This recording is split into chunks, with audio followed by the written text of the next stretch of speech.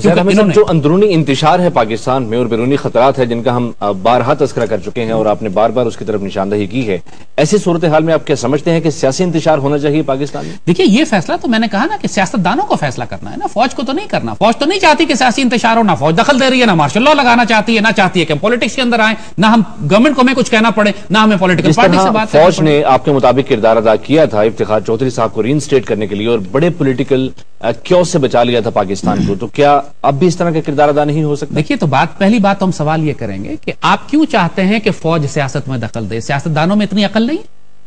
اگر سیاستدانوں میں اتنی عقل نہیں ہے کہ یہ بات دیکھ سکیں اور سمجھ سکیں اور اپنے معاملات آپس میں طے کر سکیں تو پھر فوج کو خود کیوں بلا رہے ہیں آپ؟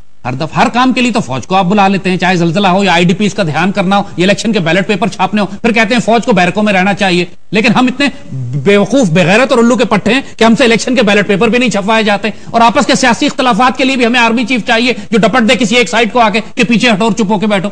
تو بات یہ ہے، تو یہ بات طے ہے پھر زید حامد صاحب کہ فوج اب کبھی بھی سیاسی کردار ادا نہیں کرے گی. دیکھیے میں عرض کیا نا آپ کو کہ اس بات کا فیصلہ مارشل لا نہیں لگے گا. میں نے آپ کو یہ کہا ہے، یہ میں نے آپ کو نہیں کہا کہ فوج ڈانٹ ڈپٹ نہیں کرے گی. وہ ڈانٹ ڈپٹ کر سکتی ہے، ڈانٹ ڈپٹ ریڈ لائن کراس ہونے کے بعد کرے گی، اور ریڈ لائن کراس ہونے کا فیصلہ حکومت وقت کے ہاتھ میں.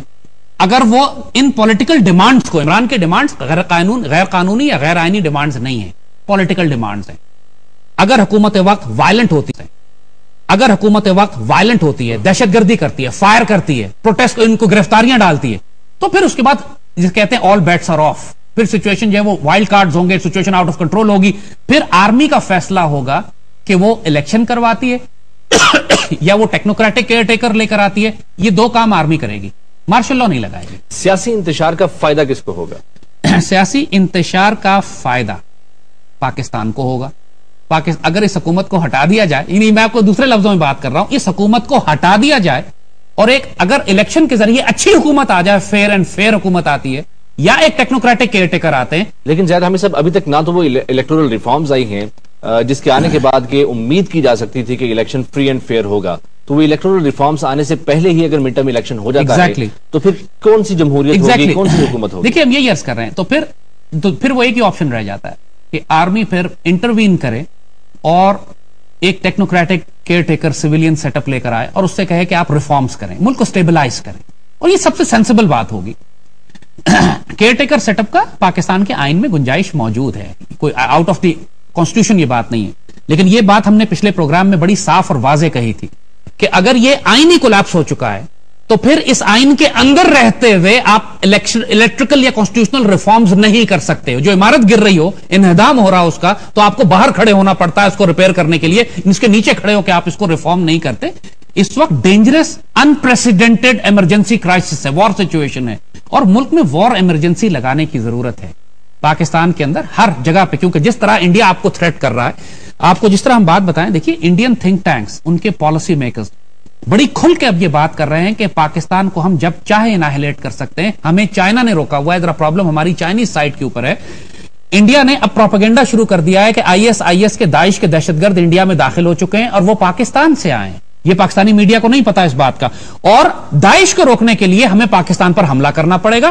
ایسی خرافات کہہ رہے ہیں ہمیں افغانستان میں 2 لاکھ فوجی بھیجنے پڑیں گے تاکہ افغانستان کو ہم کنٹرول کر سکیں.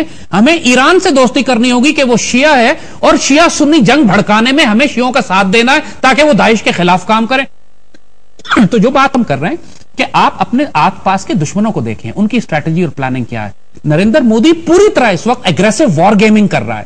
اس نے اپنے آرمی چیف سے پوچھا، اندرا گاندھی نے 1971 میں، یہ بات بڑی اہم ہے سنیے گا، 1971 میں اندرا گاندھی نے جنرل مانک شا کو بلا کے، پاکستان میں الیکشن ہو رہے تھے، انتخابات ہو رہے تھے، اس وقت اندرا گاندھی نے مانک شا سے کہا کہ تم ایسٹ پاکستان میں فوجیں کتنی جلدی داخل کر سکتے ہو. مانک شا نے کہا میری تیاری نہیں ہے، مجھے کم از کم 9-10 مہینے چاہیے. اندرا گاندھی نے کہا میں تمہیں 10 مہینے دیتی ہوں، اور اس کے بعد را کو حکم دیا کہ تم مکتی بانی تیار کر کے بغاوتیں برپا کرواؤ تاکہ پاکستان آرمی کو مشرقی پاکستان میں اس وقت تک پھنسایا جا سکے. یہ کتاب ڈاکومنٹڈ کتابیں چھپ چکی ہیں. را کے ایک افسر نے کتاب لکھی ہے جس میں اس نے بتایا کہ ہم نے سیاستدانوں کو اور صحافیوں کو خرید کے مکتیبانی کیسے بنائی. عوامی نیشنل پارٹی کا تو نام لکھا ہے اس نے، کیونکہ یہ وہ ایسٹس ہیں جو اب انڈیا کے نزدیک ڈسپوزیبل ہیں، جن کو اب ضائع کیا جا سکتا ہے، کہ جو کام ان سے پچھلے 40-50 سال پاکستان کے اندر تباہی پھیلانے کا لینا تھا وہ لے چکے ہیں. اب نریندر مودی کی حکومت آ گئی ہے، ان کو پتا ہے کہ مودی کی حکومت ختم ہونے سے پہلے انہوں نے پاکستان کو انہیلیٹ کرنا ہے، نعوذ باللہ، جو ان کا پلان ہے، اور یہ وقت ضائع نہیں کریں گے. تو زیادہ ابھی جو کچھ یہ کر رہے ہیں پاکستان کے اندر، پاکستان کی پولیٹیکل پارٹیز میں ابھی بھی ان کے ایسٹس موجود ہیں. عوامی نیشنل پارٹی کا تو نام کھول کے لیا ہے انہوں نے، اپنی را کے ایجنٹ نے کتاب لکھی ہے، مشرقی پاکستان کا پورا گیم پلان سمجھایا ہے. اس کے بعد بھی پاکستان کی جو صحافتی طوائفیں ہیں وہ پاکستان آرمی کو بلیم کرتی ہیں کہ پاکستان آرمی کی وجہ سے ایسٹ پاکستان ٹوٹا. یہ کوئی ذکر نہیں کرتا کہ را اور اندرا گاندھی نے کیا پلان کیا تھا. ابھی مودی نے آنے کے بعد اپنے انڈین آرمی چیف سے کہا ہے کہ تم پاکستان میں کتنی جلدی فوجیں داخل کر سکتے ہو، کین یو بلیو اٹ؟ اور اس نے کہا ہے کہ مجھے 1 سال کا عرصہ لگے گا. مانک شا نے 9 مہینے مانگے تھے. تو اب اس کا نتیجہ یہ ہے صاحب، جب پاکستان اندرونی طور پر جنگ کا شکار ہے، آپریشن ہو رہا ہے، سیاسی انتشار بھی آئے گا، تو اس کا فائدہ پاکستان کو کیسے ہوگا؟ یہ فائدہ تو یہی ہم عرض کر رہے ہیں، یہی بات ہم عرض کر رہے ہیں. ہمیں سٹیبل حکومت چاہیے. اس وقت ڈیموکریسی امپورٹنٹ نہیں ہے، کانسٹیٹیوشن بھی امپورٹنٹ نہیں ہے، سٹیبل حکومت امپورٹنٹ ہے. ادروائز ملک نہیں بچے گا. اور یہ حکومت سٹیبل نہیں ہے، یہ انسین دیوانے پاگلوں کی حکومت ہے جو چھوٹے چھوٹے بچے مارتی ہے ریل بیریکیڈز ہٹانے کے لیے، ماڈل ٹاؤن والے واقع، جہاز ڈائیورٹ کرتی ہے، اغوا کرتی ہے. اس کی نسل کے اندر کوئی بغاوت اور کوئی پاگل پن گھسا ہوا ہے، ڈکٹیٹرشپ گھسی ہوئی ہے. کہنے کو جمہوریت ہے یہ، لیکن یہ بدترین ڈکٹیٹرشپ سے زیادہ قتل و غارت کرتی ہے. تو بات یہ ہے کہ پاکستان کو، جو ہم بات کر رہے ہیں، پاکستان کو سٹیبل حکومت چاہیے.